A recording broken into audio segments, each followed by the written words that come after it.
big jokes and shit, but it's kind of like a weird birthday for me. So I'm kind of like, gotta speak from your heart, I guess. You know what I mean? It's my thing. It's my mic, so I fucking do what I want to. But well, not today. It was yesterday. But yesterday marked like it was the 4th anniversary that I've been totally clean from drugs. 4 years sober yesterday. You know what I mean? You don't need to clap. That's not what I'm doing. I got one little half-ass woo, and that's fine. But it's not a big thing, man. It's not a big thing. It's easy. It's easy to get over that kind of shit, right? That's why everybody's sober. You know what I mean? But no, for real. I used to be like a big pill popper, man. I used to be big into the pills.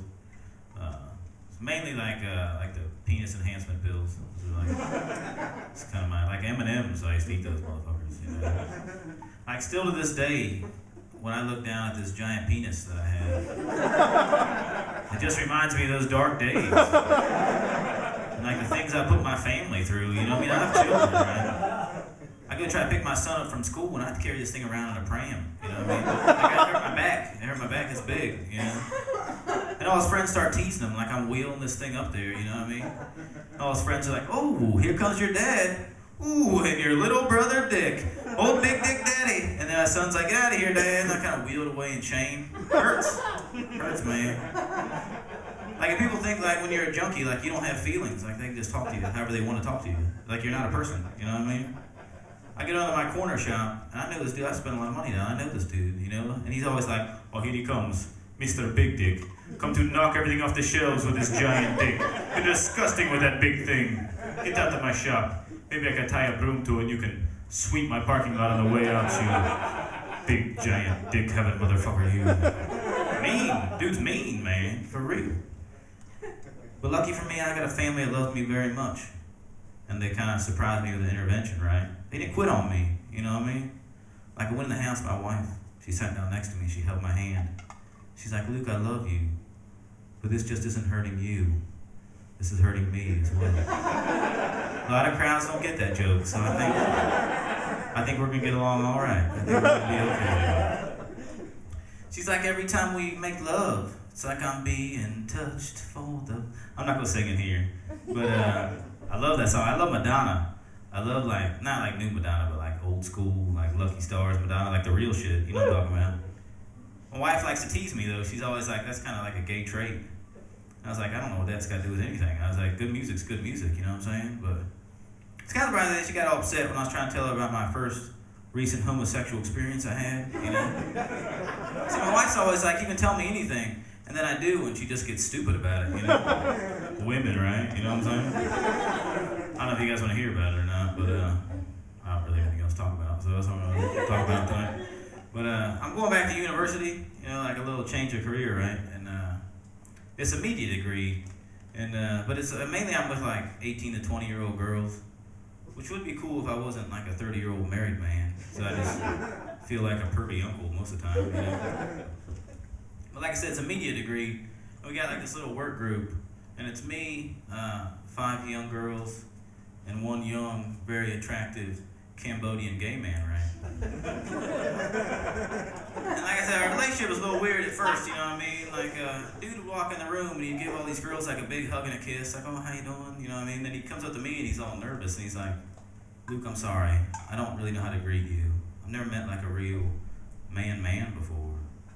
And I thought, fair enough, like he's lived in the UK for the past 10 years, so it's not a lot of talent on the team, you know, but just jokes, folks, that's all. But for real, like my man's never met the kind of dude that eats steak 3 meals a day. That's all I ever eat, you know what I'm saying? He's never met like the kind of guy who can field strip a rifle in under 30 seconds. Whew, you blink, you'll miss that shit, you know what I'm saying? I'm fast, you know? Kind of man's got strong opinions about pickup trucks. You know? You ask me, I'll tell you for days, like what I like, what I don't, you know what I'm saying? What you should get, depending on the kind of job you gotta do with it, you know what I'm saying? You ask me, I'll tell you. The kind of man likes to tell stories about times when he told another man how it is.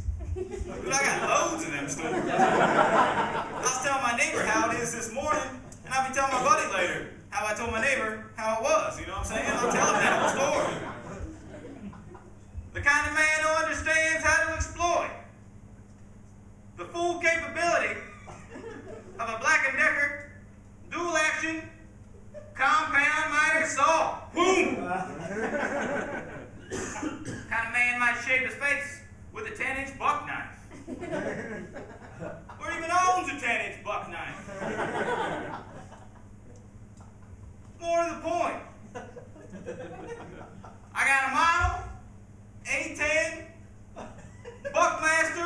$3,000. It's got a serrated edge, a solid steel handle, oak inlay, and a rawhide leather grip. The kind of man who will take said buck knife with him when he goes and hunts buck. See, I'll be sitting alone in the tree stand, right? It's cold, the snow on the ground, I can see my breath. The sun ain't even up. And I'll sit there and I'll wait in my tree stand as long as it takes. But then what's that I hear in the brush? I look over and up rises this mighty beast. You hear him, don't you? I like to pause a moment to admire the majesty of nature. But he paused too. He must sense me. I think he smells my musk. But it's too late. My arrow is swift. It's a clean kill. I'll dismount my tree stand and I pull out the aforementioned Buckmaster. I'll straddle the beast as I witness the death rattle. Easy, big fella. I take my knife and I'll plunge it into his belly and I cut him open. I'll reach in and I'll pull at his heart, which I'll present to the dog. I thank him for giving me his life so that I may live. And I'll take his heart to my lips and I'll bite and I'll feel the blood trickle down my chin. Oh. He just never met like that type of dude around town. No, thank you.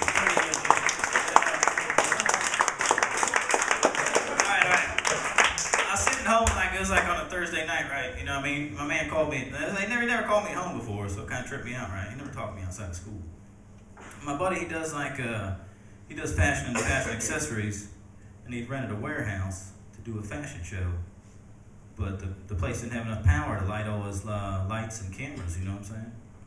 So he called me, he's like, Luke, I don't know what to do. I do fashion and fashion accessories, and I rented a warehouse, but this place doesn't have enough power for all my lights and cameras. I don't know what to do. And I was like, dude, take it easy, bro.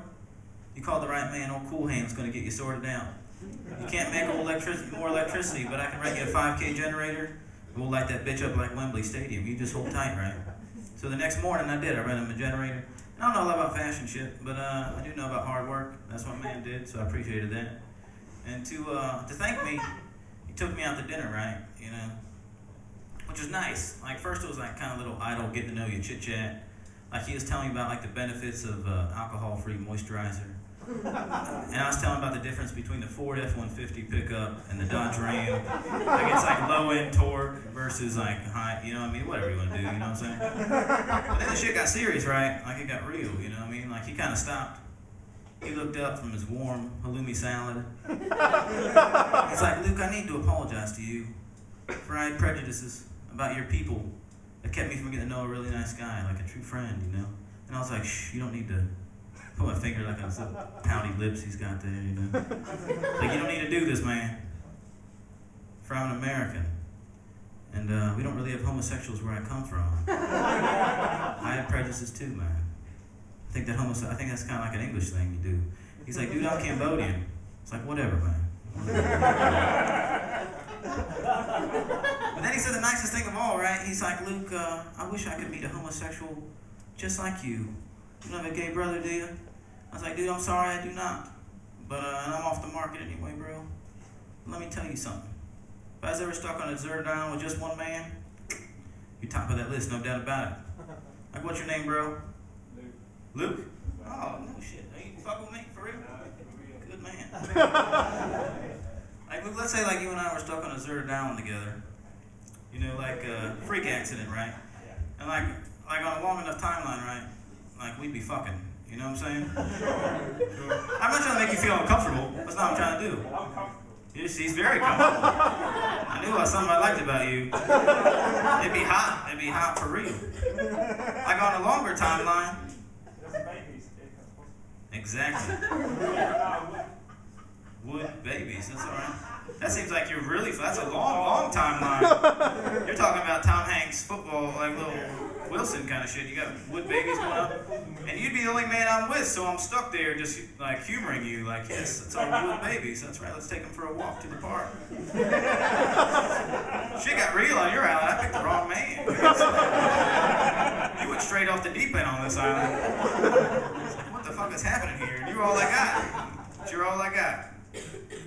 That's all right. What's that? We would be fine. One thing I'm trying to point out with my friend here, he went straight for it, didn't he? Straight for the meat in that sandwich. No bread, no nothing. So he takes it straight up and down. Like I was trying to say, is that it don't really matter where you come from, or what culture you are, how much money you got, how much, whatever, how old you are. So if you got a Black & Decker. As long as you got a Black & Decker, it's all coming out here tonight. My man here, I should have put you on my island. You're ready to go. I think people primed up in here. That's good. Like, for you, you seem ready to go. But me, it might take me a little while to warm up to that whole wood baby thing. You know, I was looking at this dude across the table from me, and I was thinking like 3 months we could make some things happen, you know what I mean? Like this guy, right, for real, like he had like these like little soft doe eyes, right? Like he's got like little small feminine hands when he's eating. Like a little tight waist, you know what I mean? Like, and he got up, he's got like this little round apple bottom, you know what I mean? Like you see like the bottom of an apple and it's like man, I make apple pie to that ass, no doubt about it. Shit was tight. Well, what started to make me nervous, right, is that like if it's my man's feminine qualities that attract me to him, would that limit what I could do for him sexually? You know what I mean? Like, would he start to expose me as a selfish lover? You know what I'm saying? Like, we'd be on the beach, right? And he'd be gathering sticks for the fire. And I'd be down there getting the morning catch together, and I'd come up with my big old dick dragging in the sand. He just throws his sticks down. It's like, I just don't understand. I've given you all I can. You've taken the best of me. You just can't keep on pushing my love. Oh, hell yeah, in the back row, my man. That's Madonna, baby. You gotta get to know that shit. Anyway, you guys have been lovely. I really enjoyed this. Thank you guys very much.